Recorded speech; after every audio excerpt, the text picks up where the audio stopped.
সমুদ্রের গভীর থেকে মৃত্যুর বার্তা। ইরানের আত্মঘাতী ড্রোন নিয়ে বিশ্বজুড়ে আতঙ্ক। সমুদ্রের কালো অন্ধকার চিরে ধেয়ে আসছে এক অদৃশ্য শিকারী। বাতাসে নয়, জমিনে নয়, আঘাত হানবে সরাসরি সমুদ্রের গভীর থেকে। ইরানের নতুন আত্মঘাতী ড্রোন এক লহমায় বদলে দিতে পারে আধুনিক যুদ্ধের হিসেব নিকেশ। একটি নতুন যুদ্ধের যুগ শুরু। বিশ্বের প্রথম পানির নিচে উৎক্ষেপিত আত্মঘাতী ড্রোন উন্মোচন করে ইরান নতুন এক সামরিক অধ্যায়ের সূচনা করল। এই ড্রোন অদৃশ্য শিকারীর মতো টার্গেটের দিকে এগিয়ে যাবে। পর মুহূর্তেই ভয়াবহ বিস্ফোরণে ছিন্ন ভিন্ন করবে শত্রুর শক্তি। পারস্য উপসাগর থেকে বিশ্বের মহাসমুদ্রে ছড়িয়ে পড়তে পারে এর ভয়াল ছায়া। সাগরের গহীনে ইরানের নতুন মহাশক্তি। এই ড্রোন পানির নিচে লুকিয়ে থেকে শত্রুদের জন্য অনিবার্য মৃত্যুর ফাঁদ তৈরি করতে সক্ষম। প্রচলিত সামুদ্রিক ড্রোনগুলোর মতো এটি পৃষ্ঠে নয়, বরং গভীর থেকে অতর্কিত হামলা চালাবে। এর সবচেয়ে বড় অস্ত্র গোপনীয়তা, কৃত্রিম বুদ্ধিমত্তা এবং নিশানার নির্ভুলতা। কে রুখবে এই জল দৈত্যকে? বিশ্বের বড় নৌবাহিনীগুলো এখনো বায়ুবাহিত হুমকি মোকাবেলায় অভ্যস্ত, কিন্তু ইরানের এই নতুন আত্মঘাতী ড্রোনের কারণে নৌবাহিনীকে তাদের প্রতিরক্ষা ব্যবস্থা নতুন করে সাজাতে হবে। সনাতন সোনার প্রযুক্তি হয়তো এই ডুবো শিকারীকে চিহ্নিত করতে পারবে না। এটি শব্দহীনভাবে চলতে পারে, পরিবর্তনশীল গভীরতায় থাকতে পারে, এমনকি একসাথে ঝাঁকের মতো আক্রমণ চালাতে পারে। শত্রু বুঝতেই পারবে না কখন তার দিকে এগিয়ে আসছে এক অবধারিত ধ্বংস। এআই চালিত এক ভয়ঙ্কর অস্ত্র। ইরানের এই আত্মঘাতী ড্রোনে কৃত্রিম বুদ্ধিমত্তা এআই এক নতুন মাত্রা যুক্ত করেছে। এটি স্বয়ংক্রিয়ভাবে লক্ষ্যবস্তু নির্ধারণ করতে পারে, হামলার সময় কৌশল নিজে নিজে ঠিক করতে পারে। মানুষ নয়, মেশিনই এখন যুদ্ধের সিদ্ধান্ত নেবে। বিশ্বের 20% তেল সরবরাহ হয় পারস্য উপসাগরের এই সংকীর্ণ জলপথ দিয়ে। ইরান যদি সেখানে এই ড্রোন মোতায়েন করে, তাহলে মার্কিন যুদ্ধজাহাজ, মিত্র দেশগুলোর রণতরী এবং বাণিজ্যিক তেল ট্যাঙ্কার সবই ভয়ঙ্কর বিপদের সম্মুখীন হবে। কে দিল ইরানকে এই প্রযুক্তি? এই নতুন ড্রোন ইরানের নিজস্ব আবিষ্কার নাকি কোনো বিদেশি প্রযুক্তির রূপান্তর? পশ্চিমা বিশেষজ্ঞরা মনে করছেন ইরান পূর্ব রাশিয়া ও চীনের প্রযুক্তি ব্যবহারের ইতিহাস রাখে, তবে এবার তারা নিজস্ব কিছু করেছে। এই পানির নিচের মৃত্যুদূত হয়তো শত্রুদের রাতের ঘুম কেড়ে নেবে। বিশ্ব এখন দিশেহারা, কিভাবে আটকাবে এই হুমকি। নৌবাহিনীগুলোকে এখন নতুন প্রতিরক্ষামূলক ব্যবস্থা তৈরিতে মনোযোগ দিতে হবে। উন্নত সোনার সিস্টেম, এআই চালিত নজরদারি ড্রোন এবং সমুদ্রতলে বাধা বসানোর কৌশল গ্রহণ করতে হবে। কিন্তু প্রশ্ন হচ্ছে, এত কিছু করার আগেই যদি ইরানের এই অদৃশ্য শিকারী আঘাত হানে, বিশ্বব্যাপী সামরিক প্রতিযোগিতার নতুন দিগন্ত। যুক্তরাষ্ট্র, রাশিয়া এবং চীন ইতিমধ্যে সাবমেরিন যুদ্ধ প্রযুক্তিতে এগিয়ে আছে, কিন্তু ইরানের নতুন এই পানির নিচের আত্মঘাতী ড্রোন সমুদ্রতলের যুদ্ধের চিত্র পুরোপুরি বদলে দিতে পারে। শেষ কথা, আধুনিক যুদ্ধের গতি বদলে দিচ্ছে ইরান। একটি নতুন সামরিক বিপ্লবের দ্বার প্রান্তে দাঁড়িয়ে বিশ্ব। ইরানের কৃত্রিম বুদ্ধিমত্তা সম্পন্ন আত্মঘাতী ড্রোন শত্রুর চোখে ধুলো দিয়ে আঘাত হানতে প্রস্তুত। সমুদ্রের গভীর থেকে উঠে এসে নিমিষেই ধ্বংস করে দিতে পারে যুদ্ধজাহাজ, তেল ট্যাঙ্কার কিংবা সামরিক ঘাঁটি।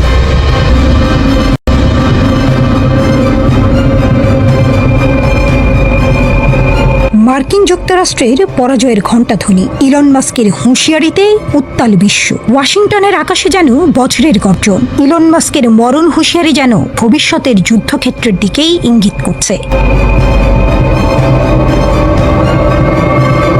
পরবর্তী যুদ্ধে মার্কিন যুক্তরাষ্ট্রের মরণ ফাঁদ, এই সতর্কবাণী ছুঁড়ে দিয়েই ক্ষান্ত হননি টেসলা স্পেসএক্সের এই কর্ণধার। ট্রাম্প প্রশাসনের উপদেষ্টা মাস্কের কথায় ফুটে উঠেছে মার্কিন সেনাবাহিনীর অদক্ষতা, অস্ত্র নির্মাণের গলদ আর ভবিষ্যৎহীন কৌশলগত পঙ্গুত্ব। অন্যদিকে ইরানের সর্বোচ্চ নেতা আয়াতুল্লাহ খামেনির নির্দেশে সামরিক শক্তি বাড়িয়েই চলেছে ইরান। মাস্কের সতর্কবার্তার পর বিশ্বজুড়েই প্রশ্ন, পরবর্তী যুদ্ধ কি ইরানের সঙ্গেই? আর সেটাই কি মার্কিন সাম্রাজ্যের পতনের সূচনা করবে?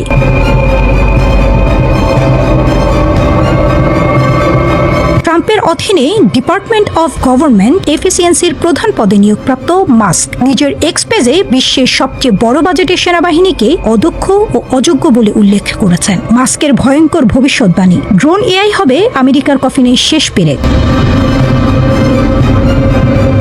মার্কিন প্রতিরক্ষা বাজেট $850 বিলিয়ন। মাস্কের মতে এ শুধু অর্থের আগুনে পুড়ছে কাঁচা লোহা। এক্স প্ল্যাটফর্মে তিনি ঝাঁপিয়ে পড়েছেন পেন্টাগনের গলদ উন্মোচনে। তিনি জানিয়েছেন, গতকালের যুদ্ধের অস্ত্রে আজকের রণকৌশল চলে না, ইউক্রেনই তার প্রমাণ।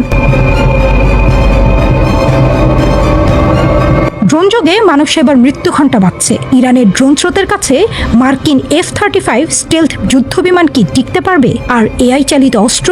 মাস্ক সতর্ক করেছেন টার্মিনেটর পরিস্থিতির। মাস্ক লিখেছেন, যদি সামরিক বাহিনীকে তাৎক্ষণিক এবং নাটকীয় পরিবর্তন করা না হয়, তাহলে আমেরিকা পরবর্তী যুদ্ধে খুব খারাপভাবে হেরে যাবে।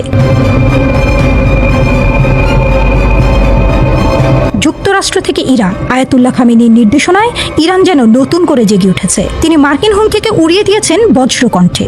আমেরিকা মুখে ফেনা তুললেই ইরানের ক্ষেপণাস্ত্রের মুখে পড়বে। 2015 সালের পারমাণবিক চুক্তি ভেঙে ট্রাম্প যেভাবে বিশ্বাসঘাতকতা করেছেন, তার জবাব ইরান কি দেবে স্টেলথ ড্রোনে, হাইপারসনিক মিসাইলে? বিশেষজ্ঞরা ধারণা করছেন, ইরানের পরমাণু কর্মসূচি এখন চীনের টেকনোলজি ও রাশিয়ার সামরিক পরামর্শে বহুগুণ শক্তিশালী। গোপনে তৈরি হচ্ছে শাহাব 6, 4500 কিলোমিটার পাল্লার এই ক্ষেপণাস্ত্র, যা ইউরোপ থেকে ইসরায়েল সব টার্গেট ধ্বংসে সক্ষম। Geopolitical chess game. Moscow, Beijing, তেহরানও এখন মানচিত্রের ত্রিভুজ। রাশিয়ার X-500 মিসাইল ডিফেন্স, চীনের ড্রোন স্যাটেলাইট নেটওয়ার্ক, সবই এখন ইরানের হাতে। ক্যাসপিয়ান সাগরে যৌথ নৌমহড়া চালিয়েছে 3 মিত্র। পেন্টাগনের গোয়েন্দা রিপোর্টে ধরা পড়েছে, ইরানের বিপ্লবী গার্ডের হাতে এখন 2000+ সুইসাইড ড্রোন রয়েছে, যা ইউক্রেনীয় মডেলের চেয়েও ধ্বংসাত্মক। বিশ্লেষকরা সতর্ক করছেন, ইরান আমেরিকা যুদ্ধ মানেই বিশ্বযুদ্ধ। কারণ রাশিয়ার কালিপ্রো মিসাইল ও চীনের সাইলো ড্রোন তখন টাইপরাইটারের মতো ক্লিক করবে ওয়াশিংটনের বিরুদ্ধে। চিত্রটা এখন এমন, মাস্ক যেন টাইটানিকের ডেক থেকে চিৎকার করছেন, হিমশৈল সোজা সামনে, অথচ ক্যাপ্টেন ট্রাম্প বাজিয়ে চলেছেন মার্কিন অজেয়তার সুর। কিন্তু বাস্তবতা কি? 2003 সালের ইরাক আক্রমণে মার্কিনরা 30 দিনে বাগদাদ দখল করেছিল। আজ ইরানের সামনে দাঁড়ালে পরিস্থিতি ভিন্ন। ইতিহাস সাক্ষী, প্রতিটি সুপার পাওয়ারের পতন শুরু হয়েছিল অদূরদর্শিতায়। রোমান সাম্রাজ্য থেকে ব্রিটিশ ঔপনিবেশিকতা সবই ধসে পড়েছে আত্মতুষ্টিতে। মাস্কের সতর্কবার্তা কি ট্রাম্প কানে নেবেন, নাকি টুইটার যুদ্ধে ব্যস্ত মার্কিন নীতি নির্ধারকরা দেখতেই পাবেন না? ইরানের ড্রোন স্রোতকে রচনা করবে ওয়াশিংটনের পতন। তবে একথা স্পষ্ট, পাশার দান এখন ইরানের হাতে, রুশ চীনা ছায়ায়। আমেরিকা কি যুদ্ধ ছাড়া থাকতে পারে না? একটি দেশ যার পুরো ইতিহাস জুড়েই যুদ্ধ। 248 বছরের মধ্যে 232 বছর আমেরিকা সরাসরি যুদ্ধে লিপ্ত। শুধু 6% সময় তারা ছিল শান্তিতে। কেন? এটা কি কাকতালীয় নাকি পরিকল্পিত? গণতন্ত্র রক্ষার নামে যুদ্ধ, স্বাধীনতা ছড়ানোর নামে আগ্রাসন, নাকি এর পেছনে রয়েছে বিশাল এক অর্থনৈতিক চক্র, অস্ত্র ব্যবসা, তেল দখল, রাজনৈতিক আধিপত্য? বিশ্বজুড়ে আমেরিকার সামরিক অভিযান ও গোপন অভ্যুত্থানের চাঞ্চল্যকর বিশ্লেষণ। বেক মার্কিন প্রেসিডেন্ট জিমি কার্টার ট্রাম্পের সাথে এক ফোন আলাপে বলেছেন, আমেরিকা বিশ্বের সবচেয়ে যুদ্ধপ্রেমী দেশ। পার্স টুডে জানিয়েছে, চীনের প্রতিরক্ষা মন্ত্রণালয়ের এক মুখপাত্র একবার মার্কিন যুক্তরাষ্ট্রকে যুদ্ধে আসক্ত বলে অভিহিত করে বলেছিলেন, এই দেশটি বিশ্ব নিরাপত্তার জন্য সবচেয়ে বড় হুমকি। আমরা যদি ইতিহাসের দিকে তাকাই, তাহলে সম্ভবত এই দাবিটি সত্যের অপলাপ হবে না। প্রতিটি যুগেই যুদ্ধ। 1846 মেক্সিকো আক্রমণ, 1811 থেকে 1890 আমেরিকান আদিবাসীদের উপর গণহত্যা, 1917 প্রথম বিশ্বযুদ্ধে প্রবেশ, 1945 হিরোশিমা নাগাসাকিতে পারমাণবিক বোমা হামলা, 1953 ইরানে অভ্যুত্থান, 1965 ভিয়েতনাম যুদ্ধ, 2001 থেকে 2023 Afghanistan, Iraq, Libya, Syria, Yemen. যুদ্ধ মানে আমেরিকার শক্তি। আমেরিকা কি সত্যি স্বাধীনতা ও গণতন্ত্র ছড়ানোর জন্য যুদ্ধ করে, নাকি এর পেছনে লুকিয়ে আছে বিশাল এক অর্থনৈতিক চক্র? যুদ্ধের অর্থনীতি। $238 বিলিয়ন অস্ত্র বিক্রি। বিশ্বে যত অস্ত্র বিক্রি হয় তার 51% মার্কিন কোম্পানিগুলো। তেল, কৌশলগত এলাকা, সামরিক ঘাঁটি। আজ 80টিরও বেশি দেশে আমেরিকার সামরিক ঘাঁটি রয়েছে। কিন্তু আমেরিকা কেন এত যুদ্ধ করে? অস্ত্র নির্মাণ শিল্পের বিশাল লাভ। আমেরিকার অর্থনীতির বিশাল অংশই অস্ত্র বিক্রির উপর নির্ভরশীল। যুদ্ধ থাকলেই অস্ত্র বিক্রি হবে, তাই যুদ্ধ থামানো যাবে না। তেল ও প্রাকৃতিক সম্পদ দখল। মধ্যপ্রাচ্যে হামলার আসল কারণ কি গণতন্ত্র প্রতিষ্ঠা নাকি তেল দখল? সামরিক শক্তির বিস্তার। আজ বিশ্বের ৮০টিরও বেশি দেশে আমেরিকার সামরিক ঘাঁটি। রাজনৈতিক প্রতিপক্ষকে দমন। যে দেশ আমেরিকার আধিপত্য মেনে নেয় না, সেখানে অভ্যুত্থান হয়। নতুন লক্ষ্য, কানাডা দখলের হুমকি, পানামা খাল পুনরুদ্ধারের পরিকল্পনা, গ্রিনল্যান্ড কেনার চেষ্টা। এই যুদ্ধগুলোর সময় এখনো স্পষ্ট নয় এবং মনে হচ্ছে এগুলো বর্তমানে মনস্তাত্ত্বিক পরিকল্পনার মধ্যে রয়েছে। আমেরিকার সম্প্রসারণবাদী নীতির কয়েকটি উদাহরণ মাত্র। তারা এমনকি প্রতিবেশীদের বিরুদ্ধেও একই নীতি গ্রহণ করেছে। যুদ্ধ আমেরিকার রাজনৈতিক ও অর্থনৈতিক ডিএনএর একটি অংশ। আমেরিকার শান্তির প্রয়োজন নেই, কারণ তারা যুদ্ধ থেকে সম্পদশালী করে। কিন্তু এই পথ কি চিরকাল অব্যাহত থাকবে, নাকি বিশ্ব এই যুদ্ধবাজ নীতির বিরুদ্ধে রুখে দাঁড়াবে?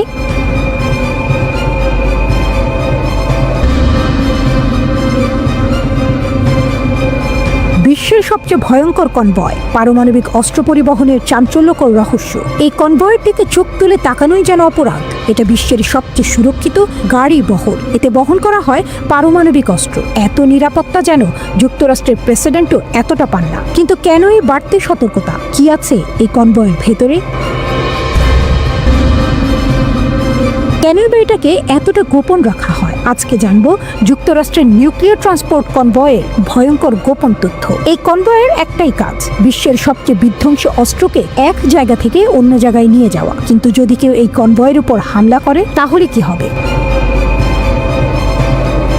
পারমাণবিক অস্ত্র ভুল মানুষের হাতে চলে যেতে পারে, সমগ্র বিশ্ব ভয়াবহ বিপদের মুখে পড়তে পারে। এ কারণেই এই কনভয়কে পৃথিবীর সবচেয়ে নিরাপদ কনভয় বলা হয়। কোথায় রাখা হয় পারমাণবিক অস্ত্র? বিশ্বে 12,515টি পারমাণবিক অস্ত্র রয়েছে। এর 41% রয়েছে যুক্তরাষ্ট্রের দখলে। সক্রিয় পারমাণবিক অস্ত্র রাখা হয় বিমান বাহিনীর ঘাঁটিতে, নৌবাহিনীর যুদ্ধজাহাজে, ভয়ঙ্কর সাবমেরিনের গভীরে। কিন্তু বাকি হাজার হাজার নিউক্লিয়ার অস্ত্র সংরক্ষণ করে রাখা হয় মার্কিন মাটিতে। এগুলো ছড়িয়ে রাখা হয় নির্দিষ্ট জায়গায়, কঠোর গোপনীয়তায়।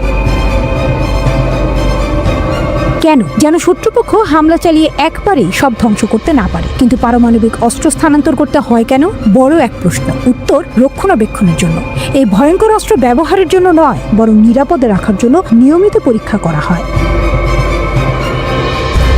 পারমাণবিক অস্ত্রের মেশিনের যান্ত্রিক অংশে মরিচা ধরে যেতে পারে। ভেতরের ইউরেনিয়াম ও প্লুটোনিয়াম পরীক্ষা করা জরুরি। এই কাজ করতে পারমাণবিক অস্ত্রকে কেন্দ্রীয় কোনো ল্যাবে নিয়ে যাওয়া হয়, আর তখনই শুরু হয় বিশ্বের সবচেয়ে গোপন মিশন। নিরাপত্তার অবিশ্বাস্য ব্যবস্থা। যুক্তরাষ্ট্রে পারমাণবিক অস্ত্র রক্ষার জন্য আলাদা একটি সংস্থা আছে, national nuclear security administration, NNSA। কিন্তু সবচেয়ে বড় চ্যালেঞ্জ হয় যখন এই অস্ত্রগুলো রাস্তায় বের করা হয়। এখন প্রশ্ন, কিভাবে এই মারাত্মক অস্ত্র পরিবহন করা হয়? এই কনভয় সাধারণ রাস্তায় চলে, কিন্তু কেউ বুঝতেও পারে না। কনভয়ের আগে পেছনে থাকে পুলিশের গাড়ি, মাঝখানে থাকে সিক্রেট ট্রাক যা পারমাণবিক অস্ত্র বহন করে, চারদিকে সশস্ত্র সামরিক যান। এই সামরিক যানগুলো বুলেট প্রুফের চেয়েও শক্তিশালী। এগুলোকে বলা হয় বিয়ার ক্যাপ্ট, সুরক্ষার স্তর। প্রতিটি গাড়িতে থাকে 4 থেকে 6 জন ফেডারেল এজেন্ট। এরা সবাই সুপার ট্রেন্ড কমান্ডো। সাথে সাথে লাখ লাখ রাউন্ড গুলি। যদি কেউ আক্রমণ করে, সাথে সাথে পাল্টা আঘাত করবে এজেন্টরা। প্রয়োজনে আসবে ব্যাকআপ ফোর্স। অভেদ্য ট্রাক, যে ট্রাকে পারমাণবিক অস্ত্র বহন করা হয়, তা বিশেষ ধরনের স্টিল দিয়ে তৈরি। এটাকে কোনো বিশেষ যন্ত্র দিয়ে কাটা যায় না, ড্রিল মেশিনেও এই বডির উপর কাজ করে না। দুর্ঘটনা হলেও ট্রাকের গঠন ভাঙবে না। এভাবেই বিশ্বের সবচেয়ে ভয়ঙ্কর অস্ত্র নিরাপদে এক জায়গা থেকে আরেক জায়গায় পৌঁছে দেওয়া হয়।